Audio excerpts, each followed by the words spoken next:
Now we move on to the big topic, climate. I feel like climate can stretch out to 2 days workshop, but we will try to condense everything in 25 minutes. So, Frank, would you like to start to give an overview of JPI climate and yourself?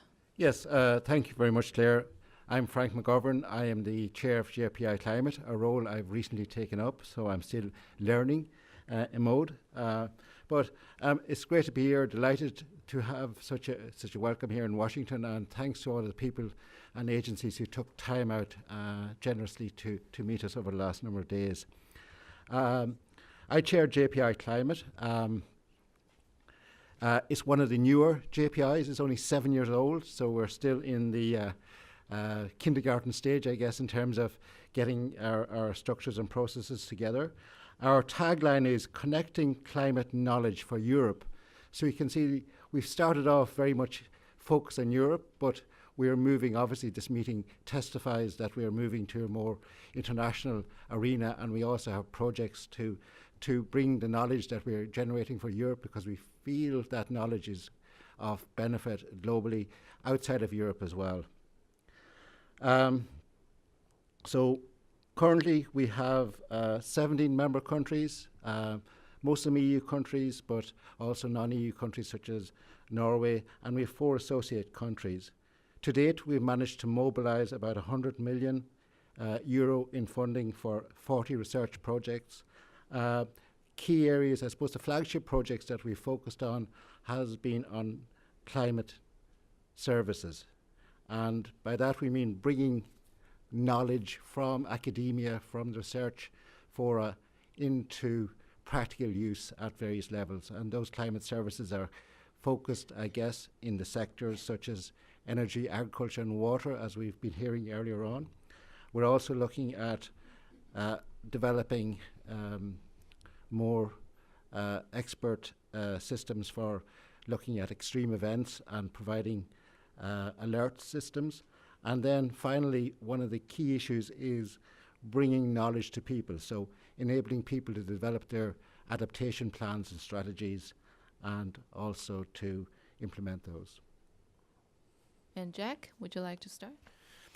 Yeah, I'm Jack Hay. I work at NASA. I'm the Associate Director for Research in the Earth Science Division, but I'm really here today primarily on behalf of the U.S. Global Change Research Program. The USG CRP, it's a coalition of 13 federal agencies involved in global change research. It's, you know, what the name says. It's been around for well over 25 years. It was the Global Change Research Act of 1990 that created the organization. The 13 federal agencies are, I think in terms of the budget cross-cut, it's about $2.6 billion per year, I think that's spent. And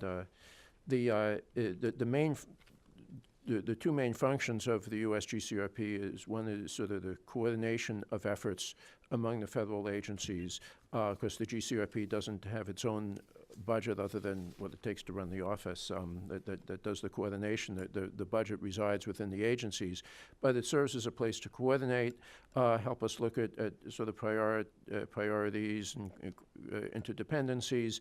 But then there's also some statutory requirements that the GCRP has in terms of producing products. And so an annual report that we call our Changing Planet, triennial updated strategic plan, a quadrennial national climate assessment, and 10-year strategic plan. So the current strategic plan for the USG CRP has 4 foci: advance science, inform decisions, conduct sustained assessment, and communicate and educate. And conducts sustained assessment includes the national climate assessment that I mentioned, and the 4th NCA is sort of very, far along. I think today's the deadline for public comments on that. And I think in the course of the work that the GCRP does, especially on the advanced science part, it's I think the idea of sort of policy relevant but policy neutral science that can especially inform decisions without necessarily being oriented towards any particular set of decisions, but being able to help choices. So I'll primarily speak as a USG CRP person, but a little bit at NASA. NASA's Earth Science program has 4 components. There's the flight part, which builds and operates satellites. The research part, which is the part that I run. There's an applied sciences part that really looks to connect the results of the flight and the research program, and to build partnerships with users so that information can really be put into helping other entities, especially operational ones, improve their products and services and better serve the citizens of the U.S. and the world, and a technology program that serves to advance the technology so that in the future we may be able to do better things or more cost-effective things, and measurements are a big part of what we do. So Thank you, that's enough Jack. for now. Yeah, and I think the next question might be more towards Frank, but feel free to chime in. Why was climate selected as one of the 10 societal challenges in JPI in Europe? I know some of us probably don't need the persuasion, but maybe some do. Okay, thanks, Claire. I think for Europe, climate has always been has been a major issue for Europe for quite some time at this point. The reasons for that, I guess, are multiple, and really we don't have enough time to go through all of those. But I think most people will be aware that many of the major cities of Europe are threatened by climate-related issues. They're on the sea, Dublin, London, others in Europe. Much of the population of the Netherlands, for instance, is living below sea level. Europe has experienced considerable damage and loss of lives due to intense extreme weather events, including heat waves. So there are very practical reasons why we want to address this issue and address it now. We want to better understand the vulnerabilities of our infrastructures, of our ecosystems, and of our people, of course. We want to inform responses to this challenge, and overall we want to increase the resilience of our homes and the countries and localities that we live in. Thank you, Frank. And Jack, would you like to add why is it important to do research in climate? Yeah, well, certainly from the point of view of the USG CRP, among other things, it's the law. As I said, that there's a Global Change Research Act of 1990, and that's survived through all the administrations, and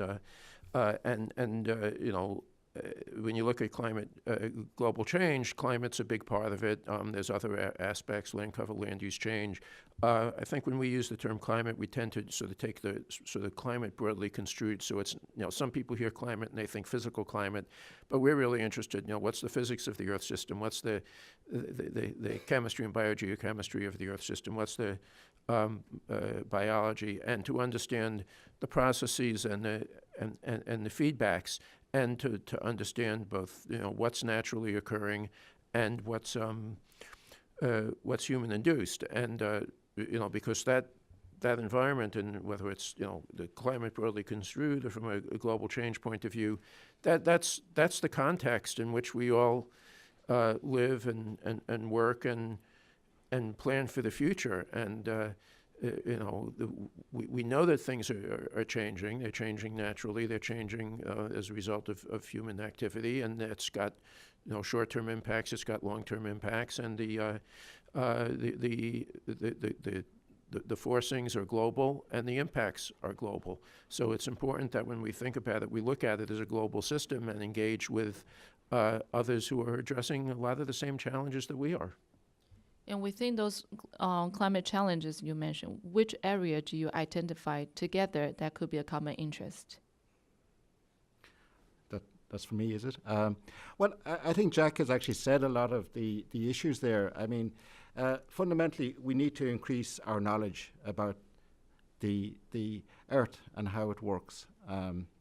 We have to improve our understanding of systems and processes, including human systems and the Earth systems. So those are our key shared objectives. Key uncertainties exist across all of this, I suppose, as I said, from the fundamental sciences to the solution space. and that's a very broad spectrum. It's a major challenge to address all of these. So working together, I think we can assist each other. There are emerging issues. I think one of the things I've learned here, at least, is you're interested in health and safety aspects, and this is an emerging issue which I think we can usefully work together in. So there are many shared interests, and we can, I think, work together. And really, it's important that we have global networks that can actually communicate. The human dimension of all of this is very important. So meeting people across the table, being able to share views, share what the challenges are, has been very useful here. And I suppose if I want to be very specific, I think, we are both sides of the Atlantic Ocean. We have a shared interest in what's happening to that ocean. There are key vulnerabilities in the region. The ocean cycles, the cryosphere, the major ice sheets, and the atmosphere above the ocean is shared. So we can, I think, develop strategic observational capacity. We can also develop shared modelling capacity, and working together, we can help through cooperation better understand the natural variability and how we as humans are influencing that. Working together, indeed. So in the past few days during your meetings, would you like to share with us some of the key findings or the conclusion of the meetings you had together?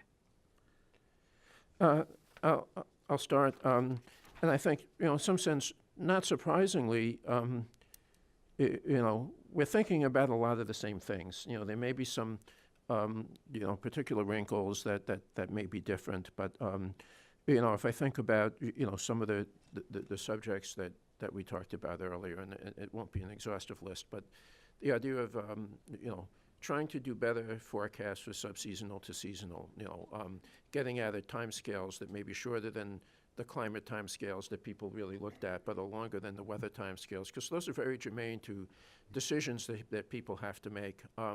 Looking at extreme events, which tend to have a disproportionate impact on the way people live their lives, and we know that as climate changes, a small change in means may correspond to a very large change in extremes, and understanding what those, how those distributions of extremes may change. In situ observations is something that we all work on, and especially in a lot of the parts of the world that are changing rapidly, are vulnerable, and not so easy to work in. So, the extent to which we can, work together, and, we're facing some of the same challenges, and, let's not chase the same partners. Let's find a way to learn lessons from each other. And then something else is in the area of capacity building. I mean, again, I think it's a similar kind of thing, that a lot of global change is taking place in areas that don't have a lot of, physical infrastructure, don't have a lot of, well-established observing systems, don't have the educational systems that can really support and nurture people working at high levels. So finding ways to build and identify and really nurture the partnerships that we have can sustain, so that we can all benefit from each other. So that's something that we're all looking to do, and I think to the extent that we can talk to each other, leverage a lot of the other mechanisms that are already there, and figure out in some cases what's the best of the multiple mechanisms that are out there for us to support this kind of collaboration, and then make it happen. Yeah, I agree with almost everything that you said there, Jack. I think it was really, for me, it was great to have a reaffirmation of the many shared interests and goals that we have, and see that we are looking in the same areas for solutions. So that in itself was very exciting in a sense, and then the potential links that we can see. I suppose you asked about obstacles. I think one of the things is expectations can get raised, and these things take time to move on. And so I think we have to be very practical about this. Also, I suppose one of the things that we gain from these meetings is insights about the complexity of structures and systems that exist on both sides of the Atlantic. I mean, Europe is quite impenetrable for many of you sitting in the audience here, including those people from Europe. And so it's good to be able to come to a venue like this and try to explain it, because it helps us think about how it actually works. And we see the same, even though the US is more homogenous, there is a complexity here which is also quite impenetrable for us. We don't need to know all about it, but it's good to work with people who know all about it here. And I think once we can know I suppose some of the nuance, we can hope to work constructively within these systems, while obviously respecting their integrity and the differences that are between us. But I think that's a useful development in itself. So yeah, I think there's a lot of ways forward, and hopefully we will be able to take some of the ideas forward together. Thank you. Can I Yeah. add a little bit? That I think that there's complexity on both sides, and I think that this discussion can help us begin to recognize that and figure out how to navigate it. I mean, on the U.S. side, we're 13 agencies, and there are times, quite frankly, that you wonder whether we work for the same government. So among other things, I hope that building off of this conversation, for now European friends, that they don't have to invest as much time and energy into trying to figure that out, because through USG CRP, and especially Apurva Dave, who's our international coordinator, you may want to raise your hand. And he becomes somebody who understands all of us and what makes us tick and how we operate differently. So he can become a resource. And I think for a lot of us in the U.S., we have a lot of familiarity with other coordination mechanisms. Certainly on the NASA side, a lot of our stuff is through the observational world. So we have very strong relationships through the Committee on Earth Observation Satellites, the Coordination Group on Meteorological Satellites, through the World Meteorological Organization Expert Team on Satellite Systems. So we have a lot of coordinations already, and I think we have a lot of them more at the working level with the scientists through things like the World Climate Research Program. I mean, just this week, Monday, I was at the science steering group for the GWEX program, which is one of the core projects of the World Climate Research Program, and hearing about all their individual projects, and seeing the at that level, there's a lot of close coordination between American scientists and European scientists, as well as those from around the world. But I think the ability for us to have a way to interact with sort of the research programs in the European countries individually and collectively is something that we that at least some of us haven't had. I think certainly at NASA we share some of the same challenges. We don't fund research outside the United States, but say when people write proposals to us, if somebody is addressing a global issue and they have a collaborator, who may, benefit from funding through a JPI, and they can say, we have this collaborator that you don't have to pay for, and that may help make their proposal stronger. So I think it's going to take us a while to figure out exactly how to to do this, but I think having another coordination mechanism, which I think if it can help Europe figure out the U.S., which is certainly not easy, and I think help us figure out how to work with various subsets of European countries, it can only be a good thing. I think so too. And you talk about all these ideas and maybe future collaboration. I don't want to pressure you, but other JPIs and federal agencies have mentioned maybe joint workshop, joint activity. Have you planned something that you want to do together next? Well, I want to ask Berna to get a bigger, better CSA so that we do this again. I've only joined at the end since I've only become chair of JPI recently, so I'm not catching all of the benefits of this. So I think that's an urgent task. No, but more seriously, I think we have identified a number of areas which we can work on. We'll have to do some homework. We'll have to look at what we're doing back at home, and I think there's some homework to be done here as well to think about all of these issues. We have identified concrete areas which I think we can share some documents with each other in the near future. And yes, we will be using the internet, I think, to communicate with each other, just to preempt that particular question. So I think there are within the horizon some tangible areas that we can work together. And I mean, Jack was mentioning to me that he has funded people at Mace Head, which is on the west coast of Ireland in Galway, and obviously Galway has been mentioned here a few times as well, and Jack is one of the few people here, I'd say, that knows that those measurements were started in Adrogyle by James Lovelock, who worked with NASA before he went back to the UK. So there is a very fluid scientific community working between the US and Europe, and so there's a lot of foundations there that I think we can build very effectively on for the future. Thank you. Yeah, I think that the real challenge in some sense is, I think for a lot of us, we weren't familiar with JPI in general or JPI in climate, so now we are, and I think in the midst of all the other coordination mechanisms that we have, and I think now there's a new one, so to figure out what are the right things to bring into to utilize this coordination mechanism for, and what are the ones that we look at it and say we have other ones and those are just fine. And I think we don't want to do anything that will interfere with the stuff that we have that's already working. And I mean, in general, I think the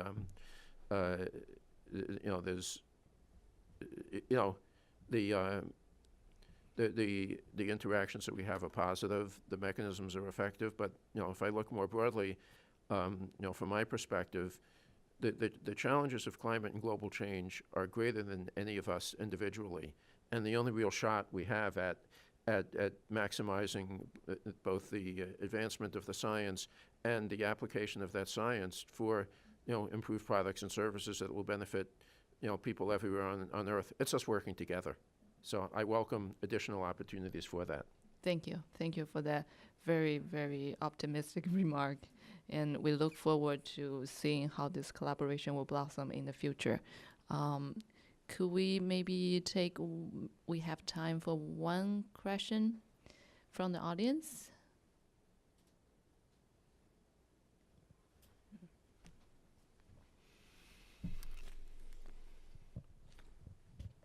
Thank you. I'm Julie Jordan from Mississippi State University, and I think you actually tried to answer my question around the complexity of how to collaborate.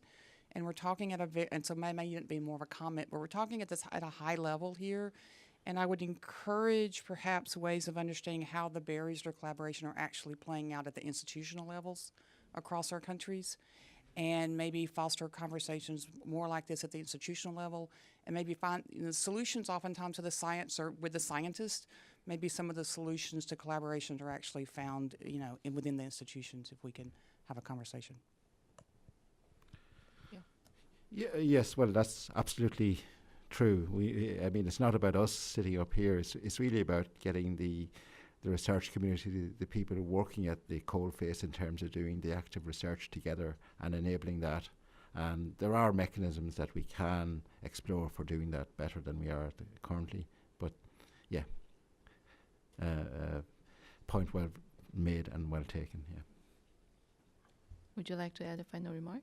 No, I think that we certainly try to enable things where we can. There's certain restrictions that, especially at NASA, that we have about not being able to, fund researchers outside the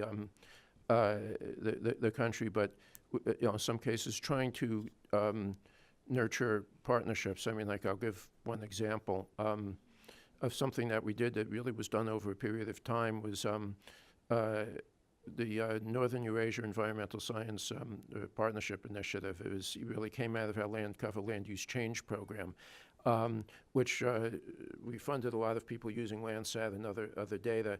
but looking in the Northern Eurasia area, and they reached out to people in Eastern Europe, people in the former Soviet Union, and really were able to do a lot of work by harnessing local activities. That was that sort of wrapped up, and now they're doing a similar kind of thing, a South Asia, Southeast Asia initiative, and when that program solicits, sometimes there'll be sort of regional kind of things. So for a while they did a lot for to encourage research and collaboration in Northern Eurasia. Now it's sort of South and Southeast Asia. They did a special part on the Caucasus.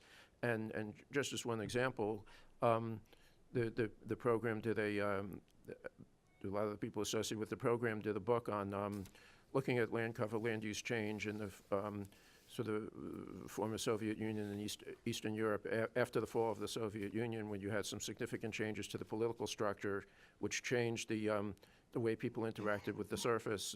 Subsidized agriculture wasn't subsidized. People moved off the land, and you can see it in night lights. You could see it in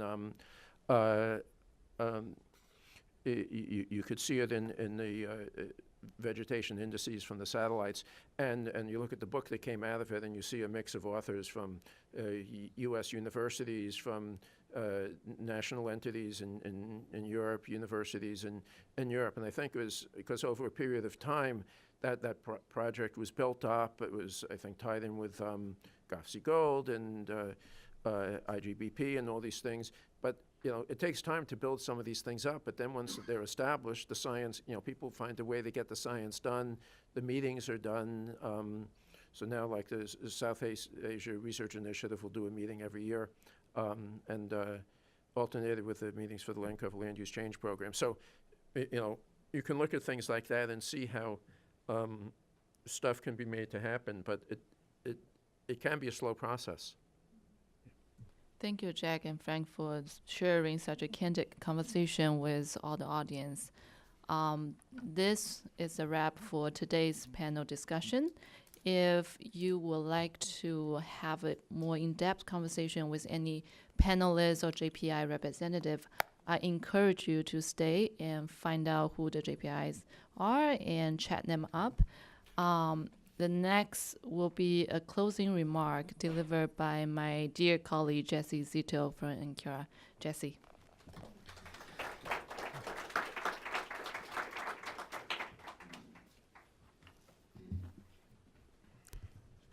Thank you very much, everyone.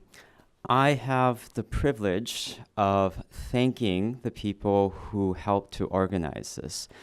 First and foremost, the Woodrow Wilson Center for hosting us here. And in particular, Ann Bowser, who, as you heard earlier, is sick and not able to be here with us today. But none of this would have happened, and none of this beautiful facility would have been available without her. Also, thank you to Elizabeth Newberry, whom you have met. And also Jacob Rosen. Thank you very much for making this possible. Thank you, Woodrow Wilson Center. And also, I think probably most of you, if not all of you, have had contact with Berna Windischbauer from FFG, the Austrian Research Promotion Agency. This whole workshop and the one before it is her brainchild. It is her work. She has made this possible. She literally dragged Claire and me all over Washington, D.C. area in order to sell the idea of JPIs to U.S. federal agencies. So none of this would have been possible without her. So thank you, Berna. So before I release us all to quote Dominique, the wisdom that's found in wine and the freedom that's found in beer, which is waiting for us on the 4th floor, I just want to leave us with a few words to conclude and just to highlight some of the things that came up in the panel discussions. One is that I, for one, feel really gratified to see the steps that the different agencies, the different JPIs have decided to take. Some that are first steps, some that are meeting maybe for the first time, some that have met for a number of years, and this is a culmination of a number of steps so that there are clear timelines and clear steps as to how they're going to collaborate on workshops, having calls refer to one another. I think I'd like to leave you with this charge, if you will. For those of you who are with JPIs, for those of you who are working with U.S. federal agencies, and for all of us who have a stake in the research enterprise of one particular country, one region, or the world, let us remember the vision of the JPIs, of the federal research funding agencies, which is that we have a desire to push the frontiers of science, to discover what other ways there are to help humanity become better, and to become better within the world so that we become more sustainable. That's our mission, that's our vision, and they dovetail between the federal agencies and the JPIs. And it's not only with Europe and the US, but also with other countries in the world too. No single country has a monopoly on research and good research and excellent research, and I think we all realize that.